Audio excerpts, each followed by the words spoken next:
Levítico, capítulo 16, nós vamos fazer o finalzinho dele, que a gente foi quase todo ele, graças a Deus, né? A gente vai fazer só o final aqui agora. E eu quero mostrar para vocês outros dois textos que falam também sobre o dia da expiação, que está lá em Levítico e em Números. A gente vai dar uma olhadinha nesses textos só para a gente ver que o mesmo conteúdo aqui de Levítico é novamente, né, falado lá para nós em Números. Então a gente vai dar uma sondada lá também, tá bom? Então Levítico capítulo 16, a partir do versículo 29, nós paramos semana passada. Levítico 16, a partir do versículo 29, diz assim: Este é um decreto perpétuo para vocês. No 10º dia do 7º mês, vocês se humilharão e não poderão realizar trabalho algum, nem o natural da terra, nem o estrangeiro residente. Porquanto nesse dia se fará propiciação por vocês, para purificá-los. Então, perante o Senhor, vocês estarão puros de todos os seus pecados. Este lhes será um sábado de descanso, onde vocês se humilharão. É um decreto perpétuo. O sacerdote que for ungido e ordenado para suceder seu pai, como sumo sacerdote, fará a propiciação. Porá as vestes sagradas de linho e fará a propiciação pelo lugar santíssimo, pela tenda do encontro, pelo altar, por todos os sacerdotes e por todo o povo da Assembleia. Este é um decreto perpétuo para vocês. A propiciação será feita uma vez por ano por todos os pecados dos israelitas, e tudo foi feito conforme o Senhor tinha ordenado. Então vamos só recapitular aqui rapidinho essa questão da expiação, o dia, né, da expiação que o Senhor fala. A gente falou bastante semana passada, que na verdade o Senhor institui um dia do ano, que é no 10º dia, né, do 7º mês. Então fala de uma data específica, justamente no finalzinho do ano, no calendário judaico, né? Então a gente tem no 10º mês aí do calendário judaico, no 7º mês, perdão, do calendário judaico, a gente tem uma data expressiva, muito, muito importante para eles, que é essa questão do dia da expiação, ou hoje eles chamam de Yom Kippur, né? A gente viu recentemente aí eles comemorando mais um ano dentro do calendário judaico e o Yom Kippur acontecendo, que é esse dia de humilhação, que é esse dia de jejum coletivo, que é esse dia que eles realmente buscam o Senhor, se humilhando e sabendo, reconhecendo que eles precisam, né, do Senhor para purificá-los, para santificá-los e tudo mais. Então esse é um decreto que o Senhor faz aqui naquele momento, e ele fala no último versículo aqui que a gente está lendo do capítulo 16, que é um decreto perpétuo. Então, gente, todas as vezes que a Bíblia vai falar sobre um decreto perpétuo, é porque isso não foi abolido em nenhum momento. Isso continua sendo uma verdade espiritual, isso continua sendo uma prática que precisa acontecer. Elisângela, mas como assim? Jesus não é o sacrifício perfeito? Sim, mas esse memorial, essa lembrança, esse ritual, esse entendimento, ele precisa continuar acontecendo. Por quê? Porque é justamente no momento em que Israel se reúne para fazer esse dia da expiação, mesmo sem ter um templo, mesmo sem ter um tabernáculo, mesmo sem ter esses sacrifícios com animais, mesmo sem ter um sacerdócio específico em Israel, eles fazem isso como uma ordenança, como um memorial mesmo diante de Deus. Eles vão lembrando de tudo aquilo que o Senhor deixou para que eles celebrem, para que eles façam, para que eles se lembrem daquilo que Moisés deixou escrito, que o próprio Senhor deixou ali para Moisés ensinar o povo como um decreto perpétuo. Então, o dia da expiação nada mais é do que a lembrança da morte de um cordeiro, de um sacrifício que é perfeito, que tem um entendimento de que ele vai cobrir os nossos pecados. Isso significa o dia da expiação, e que a partir desse momento, desse sacrifício, então com esse sangue aspergido sobre todo o tabernáculo e sobre o altar e sobre as pessoas, né, sobre os sacerdotes, sobre o povo de Israel, eles estariam então purificados, eles estariam prontos para mais um ano diante da presença de Deus. Gente, por que que o dia da expiação ele não era feito semanalmente? Por que que ele não era feito mensalmente? Por que que ele não era feito de 3 em 3 meses? Porque, na verdade, o entendimento que Deus já estava passando para o seu povo é que seria um sacrifício feito de uma vez por todas. Então, o ano judaico nada mais é do que um período que Deus estabelece com estações, com períodos, com épocas, aonde cada festa, a gente vai começar a estudar as festas provavelmente agora ainda esse mês, ou talvez quando a gente voltar de férias, a gente vai estudar as festas judaicas, né? E vocês vão ver como isso é fantástico, Deus colocando cada festa no seu período com uma finalidade específica, inclusive, com um entendimento específico disso, para que realmente isso fosse um memorial. O que é um memorial, gente? Um memorial eu vou sempre lembrar o que aquilo representa. A minha mente vai estar sempre sendo lembrada a respeito daquilo que Deus já fez. Então, cada vez que a gente celebra, por exemplo, a Santa Ceia na igreja, a gente faz um memorial diante de Deus. Lembrar sobre o sacrifício de Cristo na cruz, sobre o sangue derramado, sobre o seu corpo que é dado em nosso favor. Então, isso é um memorial. E por que a gente faz isso? Para que a gente não se esqueça daquilo que Deus já fez por nós.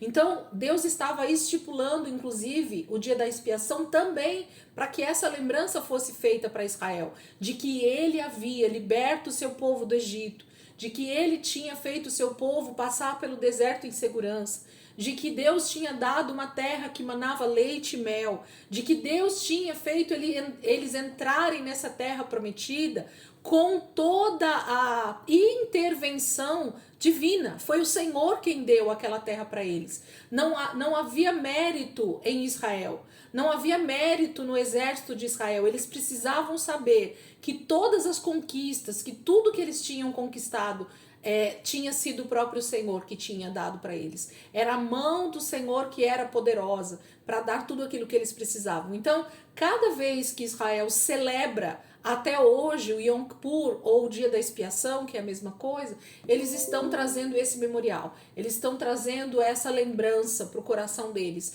E o Senhor usa essas alegorias, essas tipologias, essas festas, essa forma de falar com o seu povo para que fique mais fácil para a gente entender. Então, quando você vai olhando cada elemento, né? O cordeiro, o animal, o tipo de sacrifício, a forma como o sacerdote devia se vestir, o que ele deveria fazer com o animal, qual parte do animal podia ser abatido e comido ali todos juntos, qual parte do animal tinha que ser lançado fora do acampamento porque não servia para nada, tinha que ser queimado. Gente, cada um desses elementos Deus está mostrando um pouco mais da sua glória, um pouco mais de Cristo, um pouco mais desse sacrifício que seria feito na cruz do Calvário, que para Israel estava como sombra.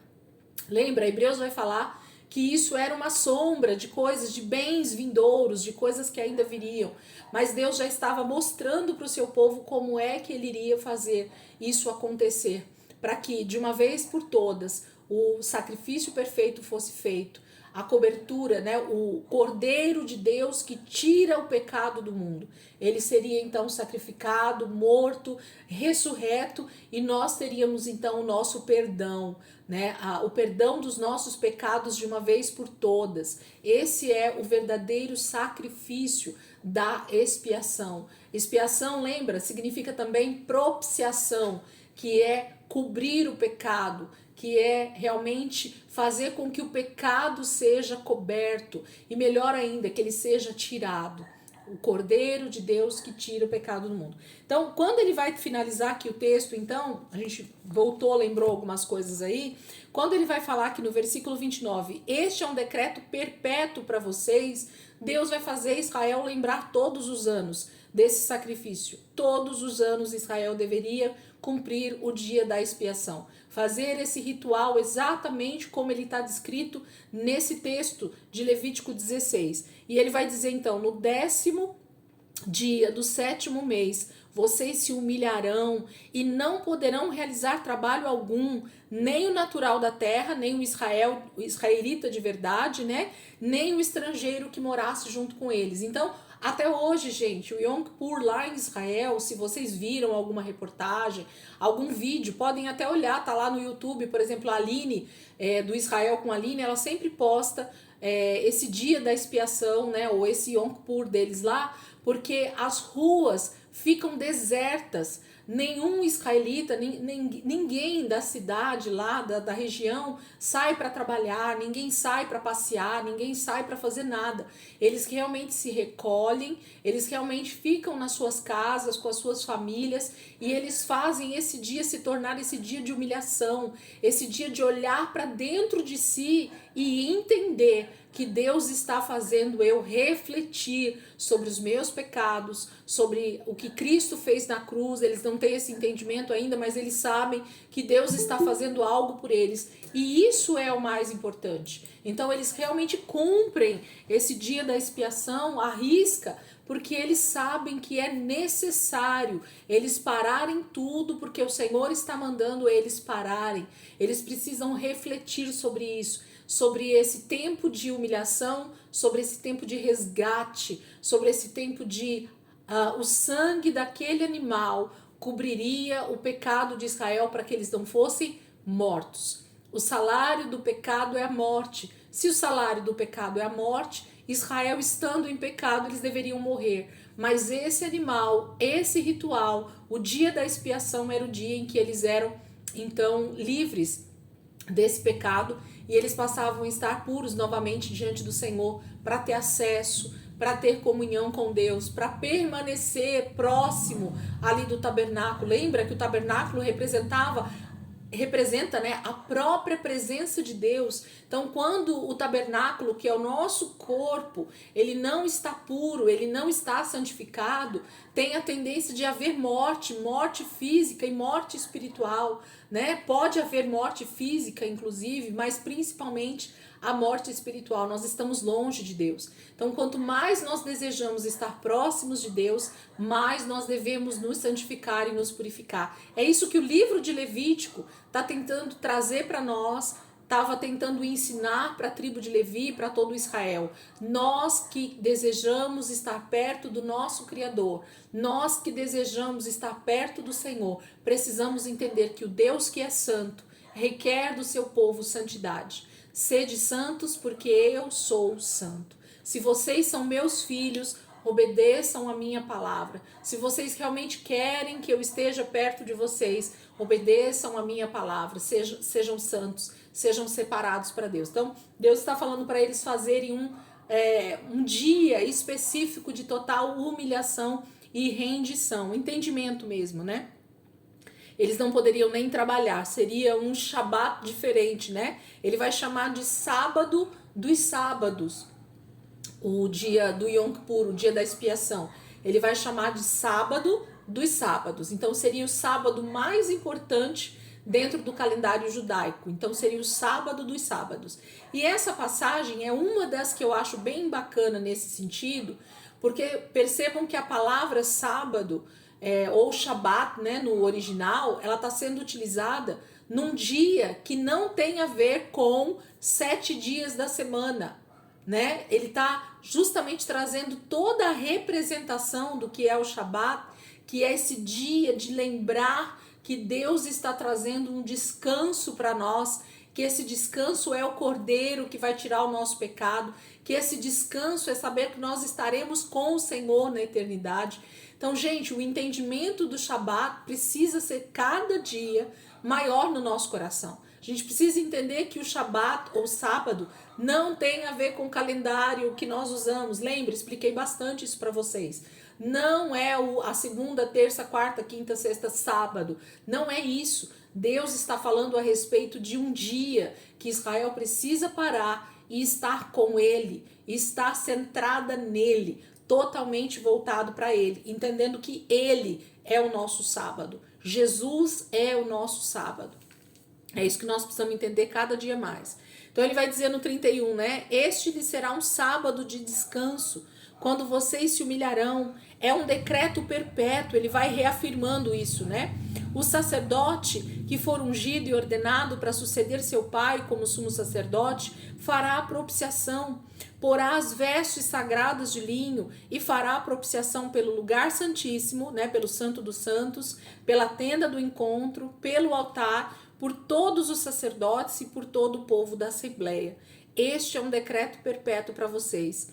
A propiciação será feita uma vez por ano, por todos os pecados dos israelitas. E tudo foi feito conforme o Senhor tinha ordenado a Moisés. Então Deus está dando a prescrição, né? Está dando a receita do que eles deveriam fazer todos os anos, nesse dia da expiação, com esses sacrifícios, dessa forma, tendo esse dia de humilhação, fazendo esse retiro, né, espiritual deles, e os sacerdotes então fazendo todo o ritual necessário para que tanto ele, como sacerdote, como toda a tribo de Levi, como todo o povo de Israel estivessem então mais uma vez purificados dos seus pecados. Isso é para mim assim fantástico ver, porque Deus estava justamente mostrando que esse sacrifício feito uma vez por ano, ele cobriria todo o pecado de Israel. E eles iniciavam um novo ano com o Senhor novamente, debaixo de santidade, purificação. Bora começar mais um ano.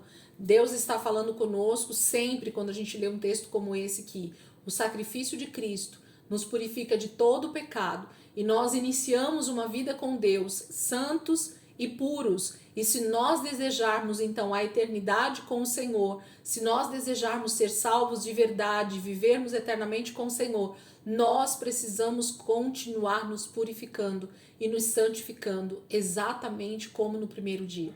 Então isso é um processo, né? A gente tem falado muito sobre isso. É um processo que vai acontecendo na nossa caminhada e que faz toda a diferença para nós. Toda a diferença para nós. É um entendimento que precisa acontecer e que precisa ser vivido diariamente com o Senhor. Amém? Vamos lá, gente. Nós vamos dar uma lidinha nesse mesmo texto sobre a expiação em outros 2 lugares da Bíblia. Abram comigo no mesmo livro de Levítico também, capítulo 23. Vai falar de novo sobre isso. Aí mesmo, só vira algumas páginas. No capítulo 23, do versículo 26 ao 32. Do 23, do 26 ao 32. Vai falar sobre o dia da expiação novamente. Eu vou ler o texto só para a gente ver que está aqui novamente o Senhor falando no meio das festas, né? Deus vai falar sobre o dia da expiação. Olha só o que ele diz. Disse o Senhor a Moisés, Levítico 23, a partir do versículo 26 até o 32. Disse o Senhor a Moisés, o 10º dia deste 7º mês é o dia da expiação. Façam uma reunião sagrada e humilhem-se e apresentem ao Senhor uma oferta preparada no fogo. Não realizem trabalho algum nesse dia, porque é o dia da expiação, quando se faz propiciação por vocês perante o Senhor, o Deus de vocês. Pode falar, Rê, Odai. É 23, qual versículo? 26. Ah, tá bom. Versículo 29. Quem não se humilhar nesse dia será eliminado do seu povo. Eu destruirei do meio do seu povo todo aquele que realizar algum trabalho nesse dia. Vocês não realizarão trabalho algum. Este é um decreto perpétuo para suas gerações, onde quer que morarem.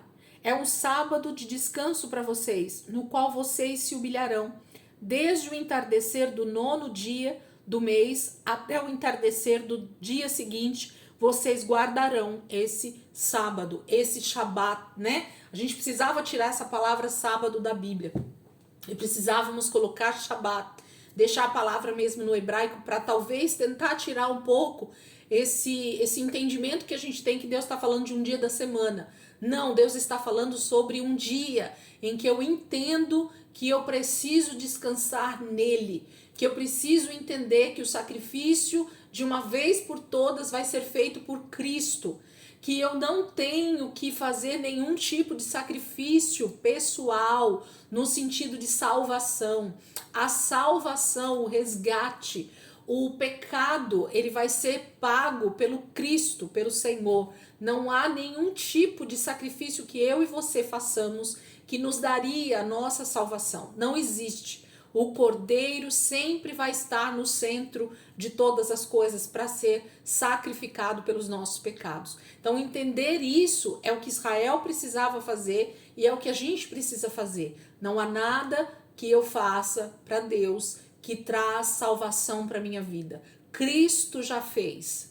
Aqui no caso de Israel, Cristo faria. Eles precisavam parar, fazer os sacrifícios necessários, se humilharem, porque Cristo ainda viria. A propiciação aqui era momentâneo, era passageiro. Então, ano após ano, eles precisavam fazer esse ritual para lembrar o memorial, o mesmo memorial que a gente faz hoje, com a Santa Ceia, por exemplo, de lembrar a morte e ressurreição de Jesus, mas isso já aconteceu. Israel fazia o inverso. Eles faziam o sacrifício no dia da expiação, esse cordeiro era morto para cobrir o pecado deles, mas era algo que ainda iria acontecer. Olha como as coisas são iguais e ao mesmo tempo diferentes. Na velha aliança, né, no Antigo Testamento, Deus dava os rituais, Deus dava a lei, Deus dava a maneira de ser feitos os rituais ali no tabernáculo, para que eles então soubessem que Deus estava preparando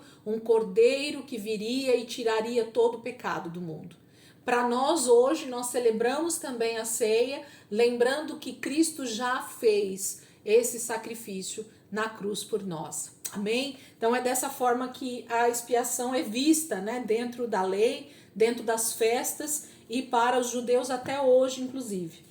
Vamos lá para Números. O mesmo texto vai estar lá em Números, só vira aí um livro, Números 29, do 7 até o 11. Números 29, do 7 até o 11. Vai falar sobre o tipo de oferta, tá? Eu só vou ler porque tá falando sobre a expiação. A gente vai voltar a ver isso nas festas, mas aqui eu tô só lendo para vocês porque é o mesmo texto que a gente acabou de ler. Números 29, versículo 7 diz assim: No 10º dia desse 7º mês, convoquem uma santa assembleia. Vocês se humilharão e não farão trabalho algum. Apresentem como aroma agradável ao Senhor um holocausto de um novilho, de um carneiro e de 7 cordeiros de 1 ano de idade, todos sem defeito. Para o novilho, preparem uma oferta de cereal de 3 jarros da melhor farinha, amassada com óleo. Para o carneiro, 2 jarros. E para cada um dos 7 cordeiros, 1 jarro. Ofereçam também um bode como sacrifício pelo pecado, além do sacrifício pelo pecado para fazer propiciação e do holocausto diário com a oferta de cereal e com as ofertas derramadas. Então aqui está falando sobre as ofertas, né? Quais elas seriam, que deveriam ser entregues nesse dia da expiação. Então é uma relação, a receita do bolo, né?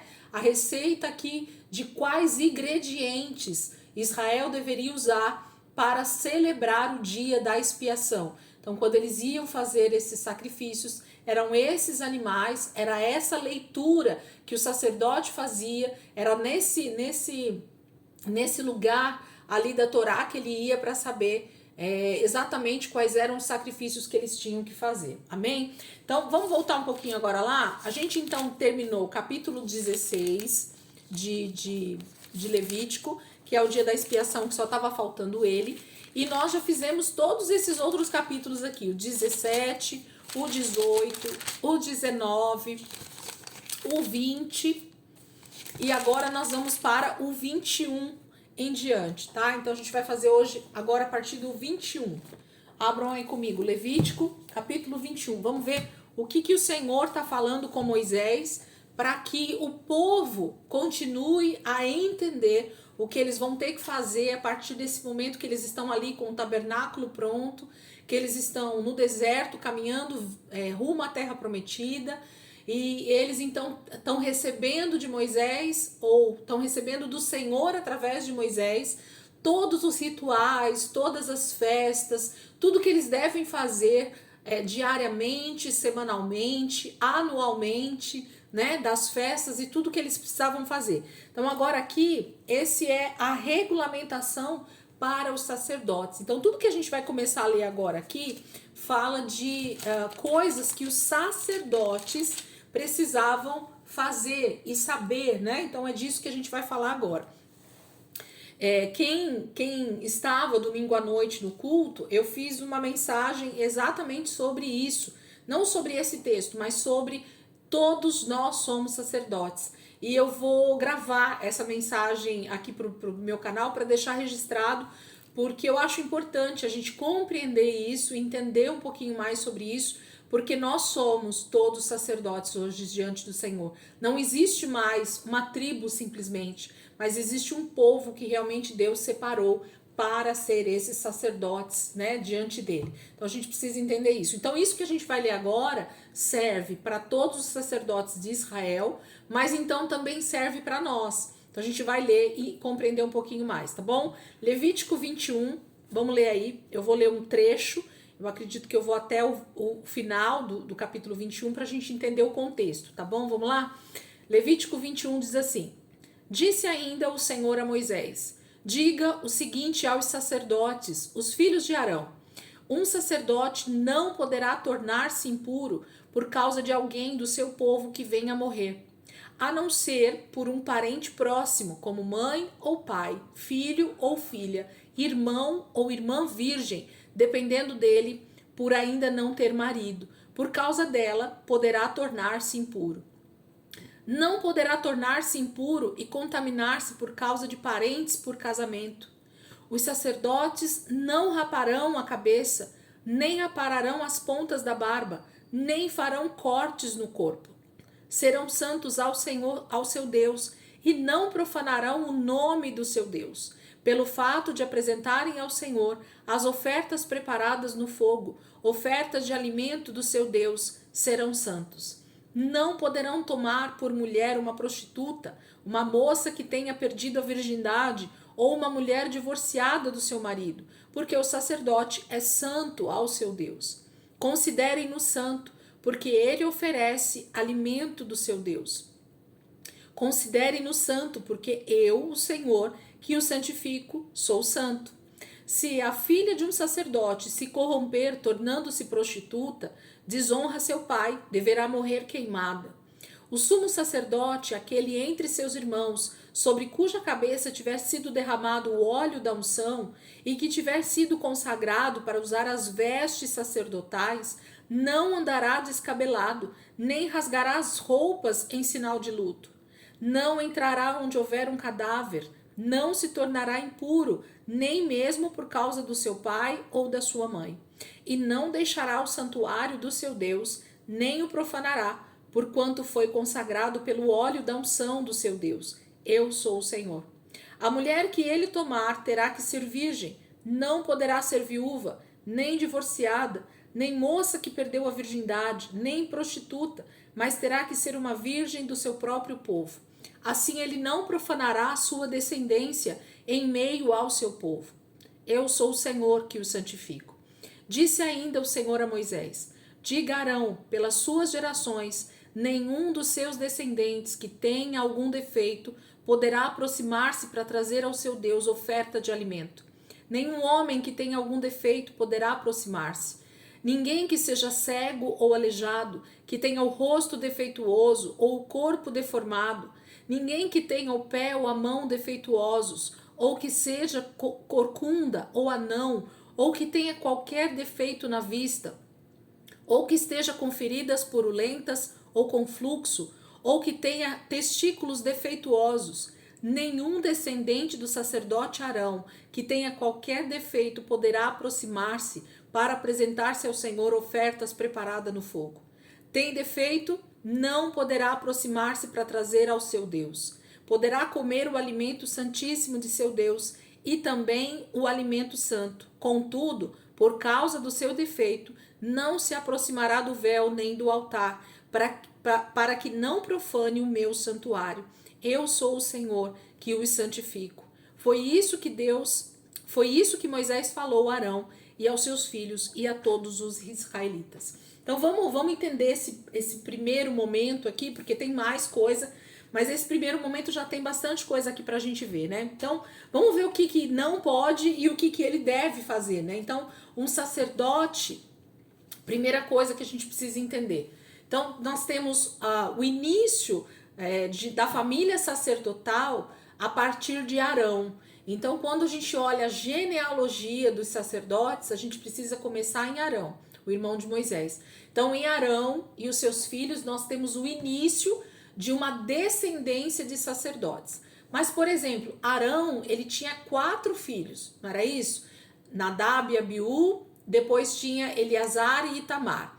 Ou Itamar e Eleazar, eu não me lembro, é isso mesmo, Nadab e Abiú, Eleazar e depois Itamar. Itamar era o mais jovem. Então ele tinha 4 filhos.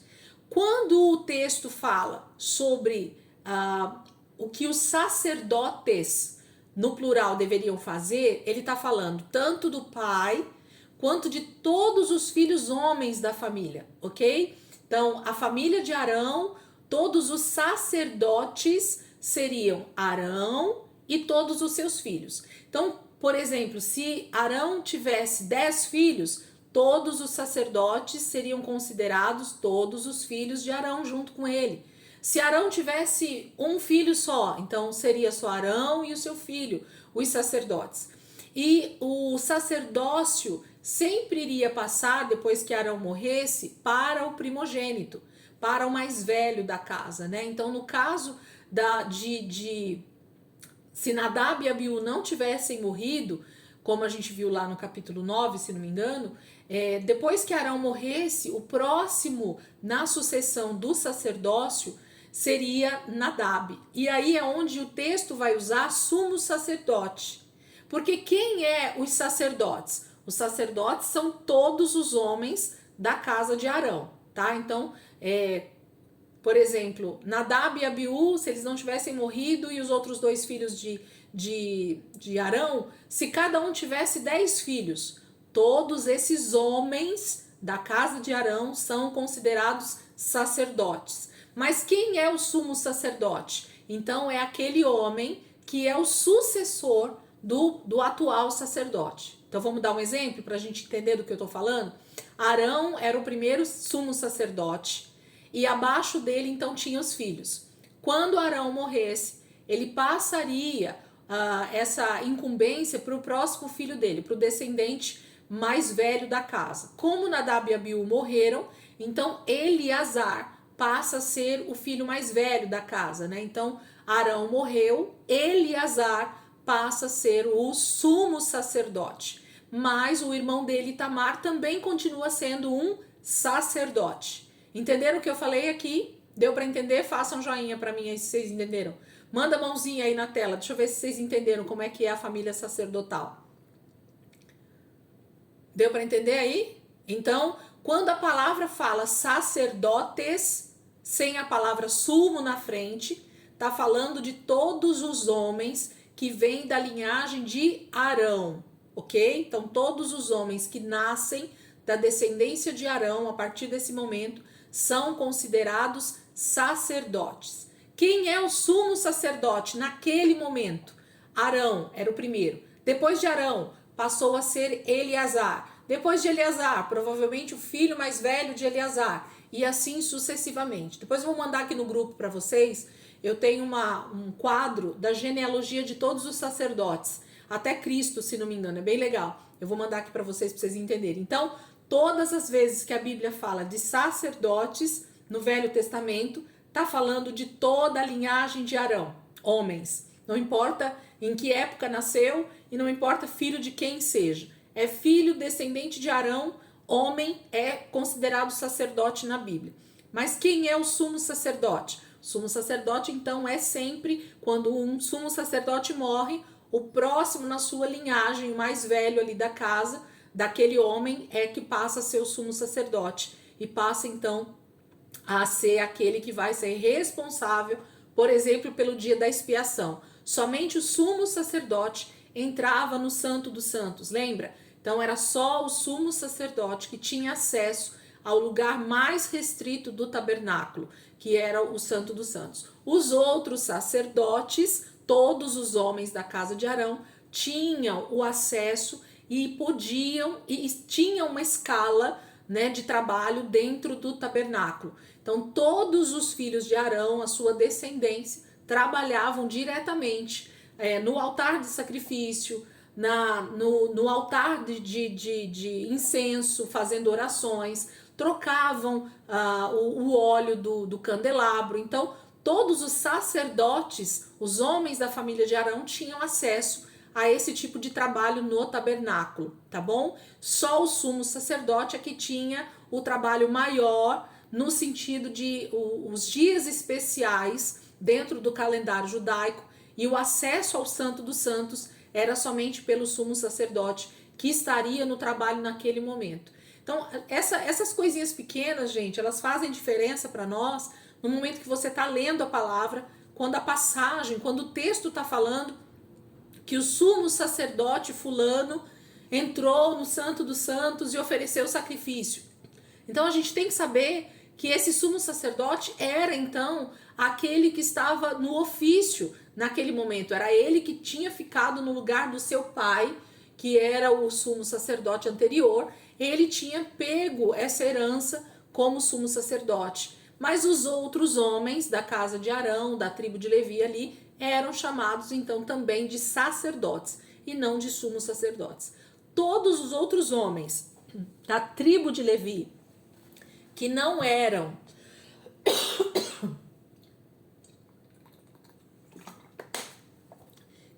descendentes diretos de Arão eram chamados de levitas, tá? Então, atenção para esse detalhe também. Então, todos os homens da casa, da descendência de Arão, passam a ser chamados de sacerdotes. O sumo sacerdote é aquele que está no ofício maior lá naquele momento da vida dele. Todos os outros homens da tribo de Levi, mas que não são descendentes de Arão, mas são descendentes da tribo de Levi, eles são chamados de levitas, os homens, tá?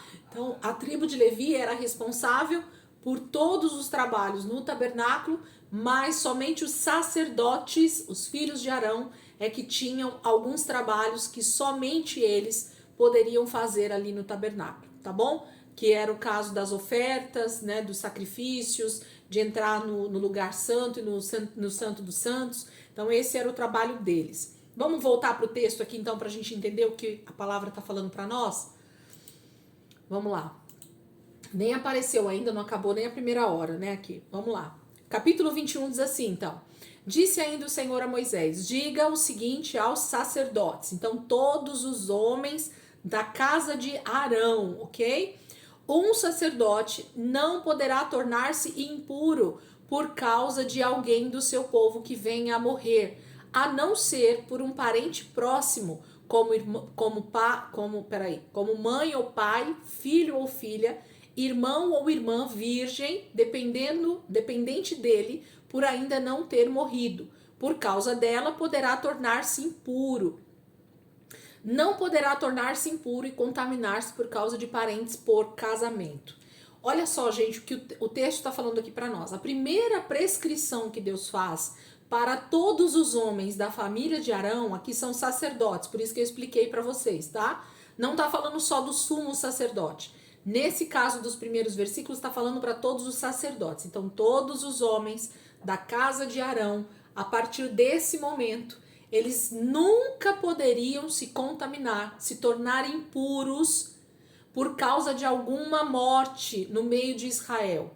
Então, o que isso quer dizer? Que nenhum sacerdote poderia participar de funeral, poderia participar de algum tipo de funeral mesmo, né? Sepultamento, velório, né? No nosso caso aqui que a gente fala. Então, eles não poderiam participar.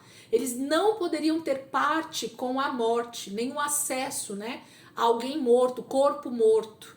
Por quê? Lembra que eu falei para vocês que Deus não tem parte com a morte? Deus só tem parte com a vida. Então, assim, esse entendimento que a gente precisa ter de que Deus estava mostrando ao seu povo que ele é o Deus da vida e não da morte, que os seus sacerdotes eram pessoas que precisavam estar puros e santos porque eles estavam diante de Deus o tempo inteiro. Deus não tem parte com a morte, gente. Deus não tem prazer na morte. A morte só veio a existir por causa do pecado. Então, cada pessoa que morre na terra, desde que Adão e Eva pecou, há uma tristeza no coração de Deus, porque nós não fomos feitos para morrer, nós fomos feitos para a eternidade. Então Deus já estava instituindo essa separação, esse entendimento na mente do povo de Israel, da tribo de Levi e principalmente dos sacerdotes, que eles precisavam se preocupar com a vida e não com a morte. Eles precisavam estar separados de qualquer limite, de qualquer proximidade com a morte. Então Deus é muito sério a respeito disso aqui com os sacerdotes, com a tribo de Levi em si, porque ele separa eles para isso. Eles vão estar diante do Senhor, diante da presença de Deus o tempo inteiro ali no tabernáculo. Então eles precisavam estar constantemente puros, purificados, santificados. Essa é a grande questão. Mas Elisângela, por que Deus não vai permitir que um sacerdote participe, né, de um funeral, de um velório? Porque ele não pode estar entristecido com aquilo, literalmente falando, gente. O entendimento que a gente precisa ter, essa parte eu falo para vocês que assim, a gente precisa tanto buscar no Senhor alguns entendimentos para o nosso coração, para a nossa mente, para aquilo que a palavra de Deus está dizendo, que tem coisas que a gente não consegue explicar de forma racional. E esse é um caso, a questão da morte, né? Por que Deus proíbe os seus sacerdotes, aqueles que estão oficializando diante de Deus ali com sacrifícios e tudo mais? Por que eles não podiam ter parte com a morte, com o sepultamento de pessoas, né? Com o corpo de pessoas e animais mortos? Porque aquilo que estava ali naquele momento era somente um corpo morto. Não havia vida mais naquilo, não tem mais espírito, não tem mais alma, não tem mais Deus naquela vida no sentido de vida, ok? Aquele corpo é somente o pó que por causa do pecado está ali agora morto, está paralisado, vai ser deteriorado pela terra, vai virar pó novamente, e Deus só vai ter contato novamente com esse filho dele agora na ressurreição, no momento em que Jesus voltar. Então, quando a gente pensa na morte como algo que a gente sente uma dor profunda, pensa Deus quando ele olha cada um dos seus filhos morrendo. E morrendo por causa do pecado, por causa da desobediência. Deus sente uma dor muito parecida. E eu vou falar parecida porque a gente nem tem ideia de qual é a dor de Deus, né, do Criador, daquele que nos fez para ter vida e vida com abundância. Então, Deus sente a dor de cada um de nós que morre, porque esse não era o desejo dele. Então, Deus não tem parte com a morte, Deus só tem parte com a vida. Então, quando Deus fala para o sacerdote não ter essa proximidade, porque Deus não quer que eles se contaminem com a morte. Eles precisam estar sempre purificados, santificados na presença do Senhor. A vida é o que nós precisamos desejar e querer. Então, para termos a vida, nós não podemos compactuar com a morte. Compactuar com a morte tem a ver com compactuar com o pecado, né? Então, ter parte nisso, né? Nós não queremos o pecado é que traz a morte. Então, esse é o entendimento que a gente precisa buscar cada dia mais, de que Deus estava falando ao seu povo no sentido de trazer entendimento. Não tem a ver simplesmente com essa questão de não se aproximar, mas que o entendimento fosse completo no coração e na vida deles. Então ele vai falar que o sacerdote não poderia participar de nenhum velório se não fosse unicamente do pai, da mãe, né? Ele fala a não ser da mãe ou do pai, de um filho ou uma filha, o irmão ou a irmã, e a irmã se fosse virgem. Então, se ela tivesse ainda dentro de casa com os pais, ela não tivesse casado, então ele até poderia participar. Se ela já fosse casada, essa irmã, e ela não tivesse mais dentro da casa do sacerdote, da casa do pai, então nem daquela irmã ele não poderia participar. Por quê? Porque ela já fazia parte da família do marido.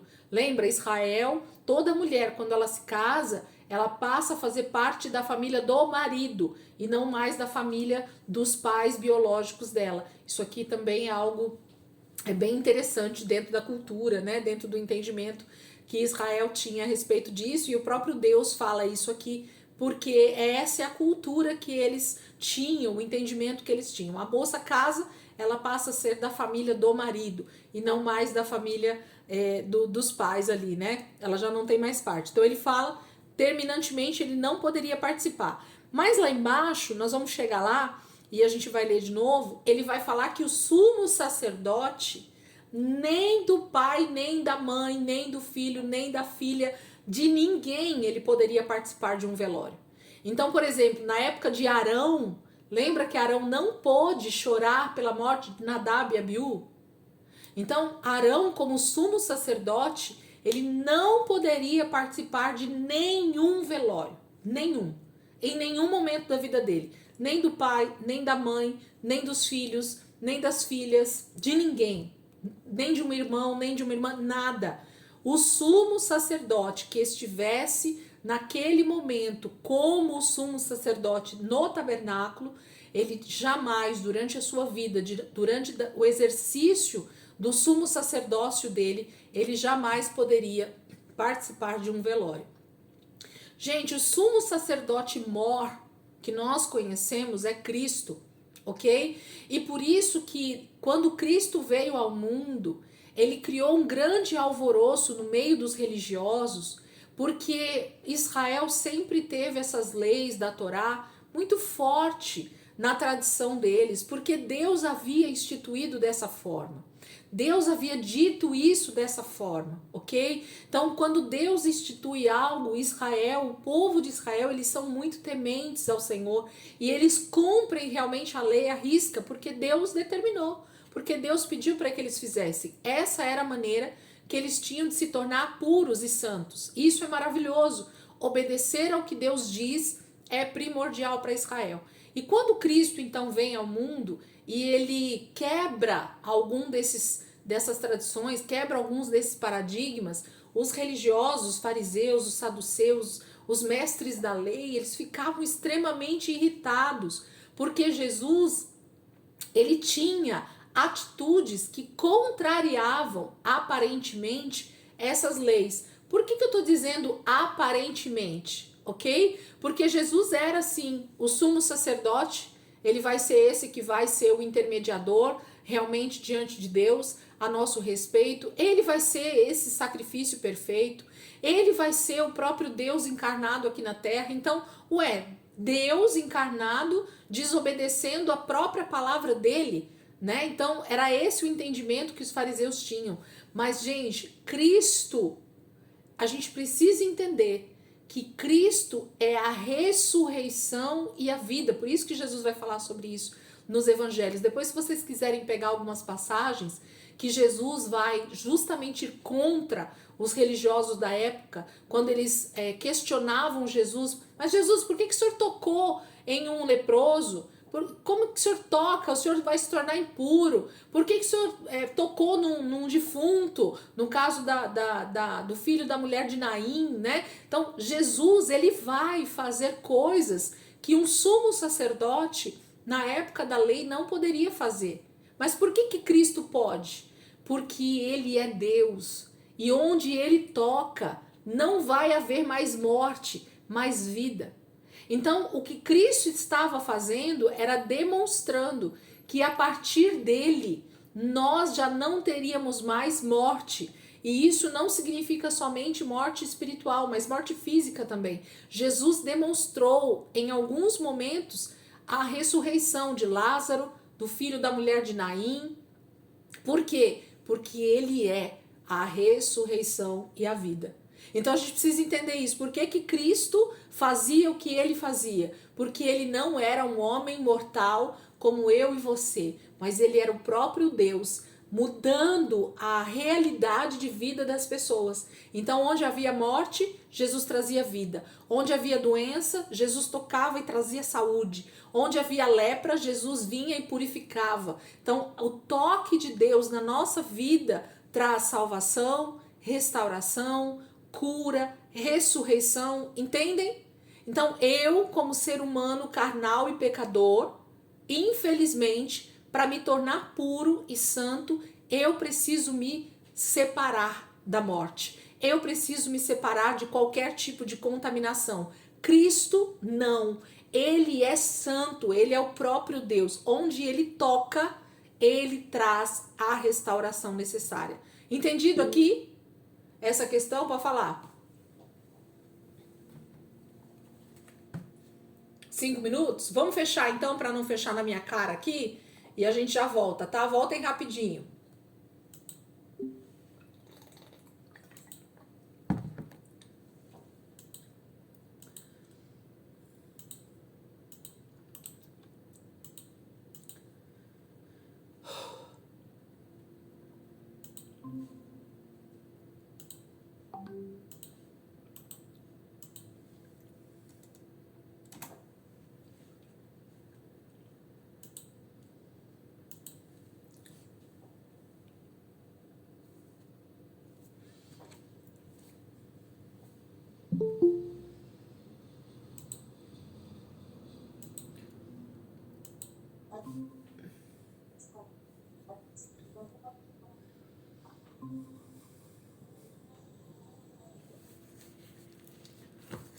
Cadê as outras pessoinhas?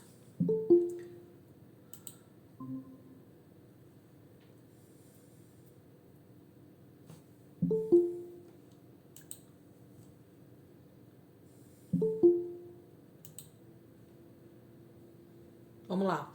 Então, entenderam essa parte da morte, né? Eu trouxe Jesus para vocês entenderem por que que os sacerdotes não podiam e por que que Cristo podia, né? Então, esse é o entendimento que a gente precisa já ter desde já. Então, eles não podiam e pronto. Era uma maneira deles estarem sempre purificados, podendo sempre estar diante de Deus no tabernáculo. Versículo 5. Os sacerdotes não raparão a cabeça, nem apararão as pontas da barba, nem farão cortes no corpo. Serão santos ao seu Deus e não profanarão o nome do seu Deus. Pelo fato de apresentarem ao Senhor as ofertas preparadas no fogo, ofertas de alimento do seu Deus, serão santos. Então, todas essas regras, toda essa forma de vida dos sacerdotes tinha a ver diretamente com o seu ofício, com aquilo que eles faziam diante de Deus. Então eles estavam sempre diante do altar oferecendo sacrifícios, né, matando os animais e fazendo sacrifícios pelo povo e por eles mesmos.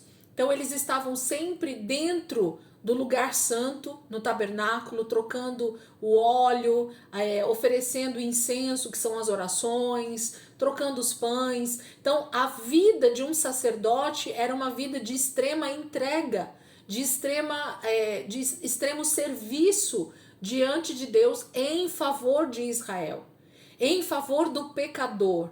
Então, se eu estou trabalhando para trazer purificação e santidade para o povo, eu não posso estar o tempo todo contaminado.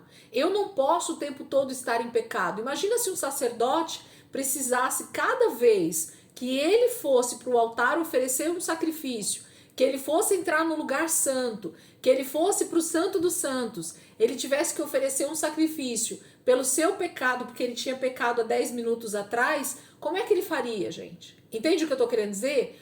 Os sacerdotes, eles precisavam ter consciência e temor de Deus, de que a vida deles precisava estar constantemente em santidade.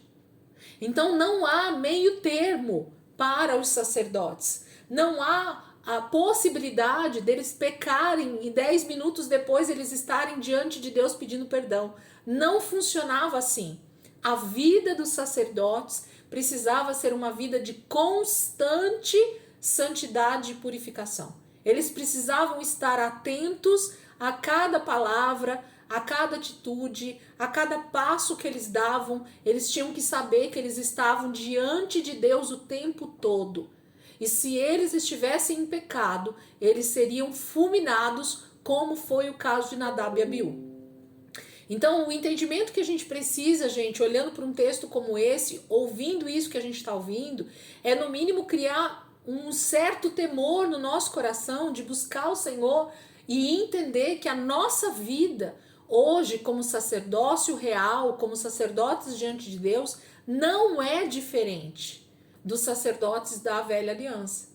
A grande questão é que nós já perdemos o temor do Senhor e a gente acha que por causa do sangue de Jesus nós podemos pecar e pedir perdão, pecar de novo e pedir perdão de novo, e pecar de novo e pedir perdão de novo, e eu peco de novo, entende o que eu tô querendo dizer? E vira um eterno peca e pede perdão, peca e pede perdão, peca de novo, no mesmo dia muitas vezes, e pede perdão de novo. E aí isso passa a ser literalmente falta de temor, falta de entendimento de quem você é diante de Deus. O livro de 1 João, né, a carta de João às igrejas vai ser muito dura a respeito disso. E eu amo aquela carta, ela é tão pequenininha, são só 5 capítulos, mas pensa numa carta profunda a respeito de como deve ser a vida do cristão que realmente nasceu de novo. João vai dizer que se você não nasceu de Deus, aliás, se você continua pecando, você não nasceu de Deus, você continua filho do diabo. Porque o verdadeiro filho de Deus não permanece em pecado. Então isso é muito sério. Então o sacerdote ele precisava saber que se ele estivesse diante de Deus em pecado, ele seria fulminado, ele seria morto, eliminado do meio do seu povo. Porque Deus não admite o pecado diante dele. O pecado diante de Deus é morte súbita, não tenha dúvidas disso. Então, diante de Deus, naquele dia, não vai dar para falar, Senhor, então, mas né, eu sabia, mas eu não consegui fazer. Apartai-vos de mim, malditos, para o fogo eterno, né? Então, a gente ainda está realmente no tempo da graça, mas nós não podemos abusar da graça. Nós precisamos entender que Deus nos chamou para a santidade. Esse é o propósito do Senhor para nós. Por isso que ele vai falar que ele é santo e por isso que eles devem ser santos, os sacerdotes. Versículo 7. Não poderão tomar por mulher uma prostituta, uma moça que tenha perdido a virgindade, ou uma mulher divorciada do seu marido, porque o sacerdote é santo ao seu Deus. Considerem-no santo, porque ele oferece o alimento do seu Deus. Considerem-no santo, porque eu, o Senhor, que o santifico, sou santo. Então, ele está falando sobre a questão do casamento por uma questão muito óbvia, gente. Literalmente muito óbvia. O sacerdote, ele não passava de geração para geração o sacerdócio? Um sumo sacerdote não ia passar diretamente para o seu filho mais velho o sacerdócio? Então, vocês concordam comigo que se um sacerdote se contaminasse com uma mulher que ela já tinha sido casada, já tinha se deitado com outros homens como prostituta, ou já tivesse perdido a virgindade, ela também já tinha tido contato com outros homens. O que Deus estava falando era que a linhagem dos sacerdotes precisava ser uma linhagem pura e santa. Então, a linhagem dos sacerdotes precisava permanecer pura e santa. Então, tanto o homem sacerdote precisava estar sempre buscando a sua santidade, a sua purificação, como as mulheres da tribo de Levi, elas precisavam estar constantemente realmente santas diante de Deus, puras e virgens até o seu casamento, porque qualquer homem da tribo, até os sacerdotes, poderiam se casar com uma delas. Então a preocupação com essa santificação era algo muito forte em toda a tribo de Levi, porque um sacerdote jamais poderia se casar com uma mulher que já tivesse tido relações sexuais com outro homem. Isso fala de santidade, isso fala de purificação, isso fala de uma linhagem pura de sacerdotes. Um sumo sacerdote jamais poderia estar diante de Deus se ele tivesse vindo de um casamento misturado, de um casamento de um sacerdote com uma prostituta. Então jamais, em hipótese alguma, Deus iria admitir que diante dele, diante do seu altar, no Santo dos Santos, na própria presença do Deus Todo-Poderoso, entrasse um homem que fosse de uma linhagem misturada. Deus está falando de novo sobre santidade. Deus está falando sobre falta de pecado mesmo, né? De uma total santidade na vida do homem. Eu acho isso lindo, maravilhoso. Deus está guardando a linhagem desses sacerdotes, né? Para que eles permanecessem santos diante do Senhor. Capítulo 9, versículo 9. Se a filha de um sacerdote se corromper, tornando-se prostituta, desonra seu pai, deverá morrer queimada. Então não tinha meio termo, tá, gente? É isso aí mesmo que vocês estão lendo. Filha, mulher de sacerdote, se ela caísse em pecado, se prostituindo, né, se deitando com um homem antes do casamento, ela não deveria simplesmente ser mandada fora de casa. Não, ela deveria ser morta. Ela está manchando, ela está profanando a sua família, que é uma família sacerdotal. É muito sério isso, né? O temor do Senhor é o princípio da sabedoria. O temor do Senhor é o princípio de todas as coisas, né? A gente precisa saber que Deus é santo. Deus não se deixa corromper, né? Versículo 10. Agora ele vai falar sobre o sumo sacerdote, tá vendo? Ele vai falar sobre aquele que está oficializando, aquele que é o maioral nesse momento dos sacerdotes. O sumo sacerdote, aquele que entre seus irmãos, sobre cuja cabeça tiver sido derramado o óleo da unção e que tiver sido consagrado para usar as vestes sacerdotais, não andará descabelado, nem rasgará as roupas em sinal de luto. Não entrará onde houver um cadáver, não se tornará impuro, nem mesmo por causa do seu pai ou da sua mãe, e não deixará o santuário do seu Deus, nem o profanará, porquanto foi consagrado pelo óleo da unção do seu Deus. Eu sou o Senhor. Gente, esses 3 versículos aqui eles são tão sérios, muito mais do que todos os outros que a gente viu agora. Então o que Deus está falando é que o sumo sacerdote, além de toda esse cuidado que ele já deveria ter com a santidade, estando na família de Arão, né, já sendo uma família sacerdotal, se ele estivesse como sumo sacerdote naquele momento, ele precisa se guardar de forma ainda maior, porque ele vai estar diretamente envolvido com os sacrifícios mais importantes de Israel, o dia da expiação, o sacrifício pelo pecado, né, e tudo mais. Então, ele vai estar diretamente ligado a Deus o tempo inteiro. Ele vai ser o representante maior entre Deus e os homens. Ele está sendo o próprio Cristo na terra até Cristo nascer. Então, o sumo sacerdote, desde a época de Arão, ele faz o papel de Cristo na terra, até que Cristo venha. Então, por isso que ele deveria ser o mais santo possível na sua vida, porque ele estaria ligado a Deus o tempo inteiro através do santuário, através do tabernáculo. Então ele é aquele que a vida dele, o corpo dele, as suas atitudes, a sua maneira de viver precisava representar a própria santidade. Ele deveria ser aquele que mostra para todo Israel como é viver uma vida em santidade. Então o sumo sacerdote era aquele que possivelmente deveria viver uma vida extremamente santa diante de Deus para que todo Israel visse. E se nós somos chamados, assim como Cristo, a ser esse sacerdócio real, o que vocês acham que é a nossa responsabilidade, gente? Será que é pouca a nossa responsabilidade em mostrar ao mundo como é ser filho de Deus, como é ser santo, como ele é santo? Nós estamos assim, anos-luz de uma realidade de santidade no meio da igreja, gente.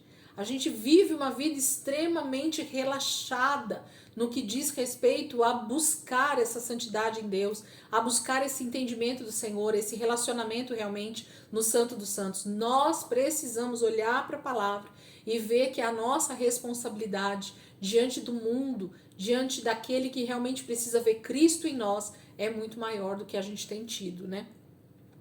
Versículo 13. A mulher que ele tomar terá que ser virgem, não poderá ser viúva, nem divorciada, nem moça que perdeu a virgindade, nem prostituta, mas terá que ser uma virgem do seu próprio povo. Então tem que ser da tribo de Levi e tem que ser virgem. Não poderia ser tirada de outro lugar a esposa de um sacerdote.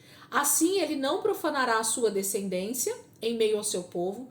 Eu sou o Senhor que o santifico. Então não vai haver filhos, né, de sacerdotes que estejam debaixo de condenação. Eles vão estar sendo uma linhagem pura diante de Deus, santa diante de Deus, né?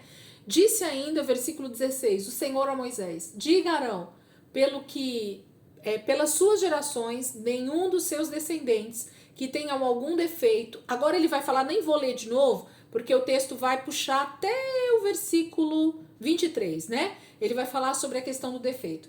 Gente, isso aqui está falando de, novamente, aquele que está diante do Senhor precisa ser 100% perfeito. Quando o sacrifício da Páscoa, vamos lembrar um pouquinho a aula lá de Êxodo 12. Quando Deus pede para separar o cordeiro para ser sacrificado na Páscoa, um dos pré-requisitos para aquele cordeiro ser aceito como sacrifício da Páscoa era não ter defeito. O animal não podia ser aleijado, o animal não podia ter defeito no corpo, o animal não podia ser cego, o animal não podia ter nenhum tipo de defeito.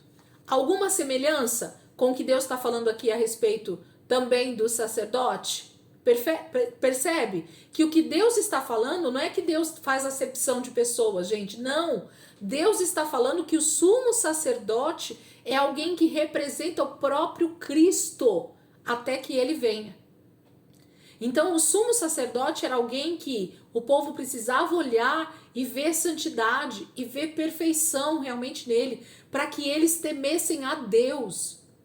Percebe? O sumo sacerdote tinha a responsabilidade de demonstrar a santidade de Deus, de demonstrar a perfeição do Senhor, de demonstrar aquilo que Deus queria do seu povo. Não tem a ver com Deus fazer acepção de pessoas que têm defeito, que são cegos, que são mancos, nada disso. Essas pessoas poderiam, infelizmente, nascer. Não era o prazer de Deus isso, porque Deus não faz nada com defeito. Mas o próprio pecado e tantas outras questões fazem com que tudo isso aconteça. Mas Deus está dizendo, diante de mim, como sumo sacerdote, não pode. O Cordeiro de Deus que tira o pecado do mundo não terá defeitos. Então o representante de Cristo na terra, até que ele venha, o sumo sacerdote que vai representar Cristo, até que ele venha, também não pode ter defeito. Assim como Cristo não vai ter defeito, assim como Cristo não vai ter pecado, assim como Cristo vai ter uma vida de purificação até a sua morte, assim como Cristo vai representar Deus na terra, assim como Cristo vai interceder pelos homens, né, diante de Deus. Então, toda a representação, todo o entendimento que o povo precisava ter a respeito do sumo sacerdote ele é santo porque Deus é santo. Ele é santo e se ele consegue estar santo e puro diante de Deus, nós também conseguimos, nós também podemos, nós precisamos olhar para a lei e sermos santos como esse sumo sacerdote é. Vivermos uma vida de santidade como esse homem tem vivido. Esse é o nosso exemplo, uns para com os outros. É assim que a gente também deveria viver. As pessoas precisavam olhar para nós e ver uma vida de santidade em nós, para que Cristo fosse então visto em nós. Que as pessoas olhassem para nós e dissessem, aí eu consigo ver mesmo um verdadeiro filho de Deus em quem não há dolo, em quem não há defeito, em quem não há pecado. porque ele realmente obedece a palavra de Deus. A questão da obediência é o que faz a gente se tornar santo. Vocês estão vendo o que Deus está falando aqui? Versículo 15, ele diz assim, ó, o final do versículo, né? Assim ele não profanará a sua descendência em meio ao seu povo. Eu sou o Senhor que o santifico. Quem vai santificando o sacerdote ou o próprio sumo sacerdote é o próprio Senhor. Por causa de quê, gente? Como é que a gente é santificado? Como é que o processo de santificação acontece? Através da obediência. Quanto mais eu obedeço a palavra do Senhor, quanto mais eu obedeço a vontade de Deus para a minha vida, mais eu me torno santo. Então a santidade não tem a ver com o quanto eu oro, não tem a ver com o quanto eu jejuo, não tem a ver o quanto eu leio a palavra de Deus, mas o quanto eu obedeço a tudo que Deus tem dito para mim quando eu estou orando, a tudo que Deus diz para mim quando eu estou jejuando, a tudo que Deus diz para mim quando eu estou lendo a palavra. Então, a leitura da palavra sem a obediência é religião. O jejum sem a obediência à voz de Deus é religião. A oração pode ser 24 horas por dia, sem obediência à palavra de Deus, à voz de Deus, é religião.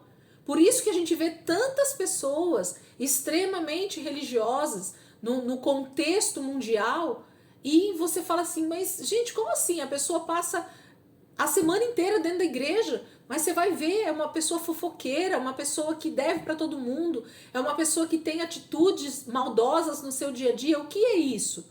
Falta de obediência. Ela deixa de ser santa porque ela deixou de obedecer. Não é pelo que ela faz para Deus, mas é quanto ela obedece a palavra de Deus. Amém? Vamos continuar aqui então. Aí o Senhor diz assim, então ele vai falar sobre os defeitos, eu já falei aí para vocês o que é, né? Tem essa questão da perfeição de Cristo mesmo. E aí ele vai dizer assim, no versículo 24, finalizando o capítulo. Foi isso que Moisés falou a Arão e aos seus filhos e a todos os israelitas. Então, Moisés recebe toda essa palavra de Deus e transfere, né? Fala, ensina Arão e os seus filhos como sacerdotes eles deveriam fazer. 22, vamos dar uma lida aqui até o versículo 15, eu acho que dá pra gente terminar esse pedaço aqui ainda. Versículo 22. Disse o Senhor a Moisés, diga a Arão e aos seus filhos que tratem com respeito as ofertas sagradas que os israelitas me consagrarem, para que não profanem o meu santo nome. Eu sou o Senhor. Avise-lhes que se em suas futuras gerações alguns dos seus descendentes estiverem impuro ao se aproximar das ofertas sagradas que os israelitas consagrarem ao Senhor, será eliminado da minha presença. Eu sou o Senhor. Nenhum descendente de Arão que tenha lepra ou fluxo no corpo poderá comer das ofertas sagradas até que esteja purificado. Também estará impuro se tocar em algo contaminado por um cadáver, ou se lhe sair o sêmen, ou se tocar em alguma criatura, ou em alguém que o torne impuro, seja qual for a impureza. Aquele que neles tocar ficará impuro até a tarde. Não poderá comer das ofertas sagradas, a menos que se tenha banhado com água. Depois do pôr do sol estará puro e então poderá comer as ofertas sagradas, pois são o seu alimento. Também não poderá comer animal encontrado morto ou despedaçado por animais selvagens, pois se tornaria impuro por causa deles. Eu sou o Senhor. Os sacerdotes obedecerão aos meus preceitos para que não sofram as consequências do seu pecado, nem sejam executados por tê-lo profanado. Eu sou o Senhor que os santifico. Somente o sacerdote e a sua família poderão comer da oferta sagrada. Não poderá comê-la o seu hóspede nem o seu empregado. Mas se um sacerdote comprar um escravo, ou se um escravo nascer em sua casa, esse escravo poderá comer do seu alimento. Se a filha de um sacerdote se casar com alguém que não seja sacerdote, não poderá comer das ofertas sagradas. Mas se a filha de um sacerdote ficar viúva ou se divorciar, não tiver filhos e voltar a viver na casa do pai como na sua juventude, poderá comer do alimento do pai, mas dele não poderá comer ninguém que não seja da família do sacerdote. Se alguém, sem intenção, comer uma oferta sagrada, fará a restituição da oferta ao sacerdote e lhe acrescentará 1/5 do seu valor. Os sacerdotes não profanarão as ofertas sagradas que os israelitas apresentam ao Senhor, permitindo-lhes comê-las e trazendo assim sobre eles culpa que exige reparação. Eu sou o Senhor que os santifico. Gente, uma lei, capítulo 22, aqui esses versículos que a gente leu, uma lei específica sobre os alimentos, a comida mesmo. Quando a gente olha lá para Levítico capítulo 1, 2, 3, né, os primeiros capítulos, a respeito das ofertas que Israel levaria para o tabernáculo, né, para o templo, a gente vê perfeitamente Deus falando quais as ofertas que os sacerdotes poderiam comer, quais as ofertas que o sacerdote não poderia comer, qual a parte do animal que o sacerdote poderia comer, qual a parte do animal que ele não poderia comer, que é para ser sacrificado ao Senhor, queimado, né, em cima do altar. Então Deus está falando a respeito disso aqui. Deus está falando de que eles precisavam estar atentos a cada uma das ofertas que um israelita trouxesse para o templo, e eles deveriam fazer exatamente como Deus havia predito para eles, como Deus havia prescrito para eles, na verdade, né? Então, o sacerdote não podia brincar com essa questão de comer os alimentos ali do tabernáculo, os alimentos de sacrifício, de qualquer forma. Eles seriam mortos também diante do Senhor.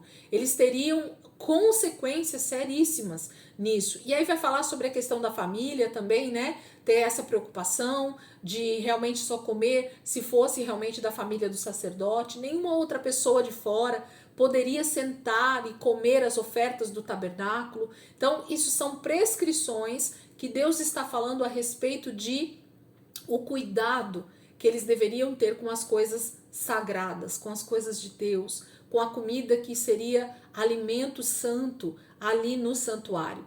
A gente vai falar um pouquinho sobre isso quando a gente estiver em Deuteronômio ou em outras passagens, inclusive do Velho Testamento. A gente vai ver essa profanação, né? Essa forma leviana deles agirem com as ofertas. Exemplo disso, se alguém aí lembrou, ou se não lembrou, vai agora lembrar do que eu vou falar, são os filhos de Eli. Lembra dos filhos de Eli? Do sacerdote Eli? O que eles faziam? Eles estavam justamente fazendo tudo que Deus tinha dito aqui que não era para fazer. Então eles comiam carne que não era para eles comerem. Eles tiravam os pedaços importantes que eram para ser queimados no altar para o Senhor e eles comiam. Então, a forma como os filhos de Eli agiam como sacerdotes é justamente isso aqui que Deus está falando que não era para eles fazerem.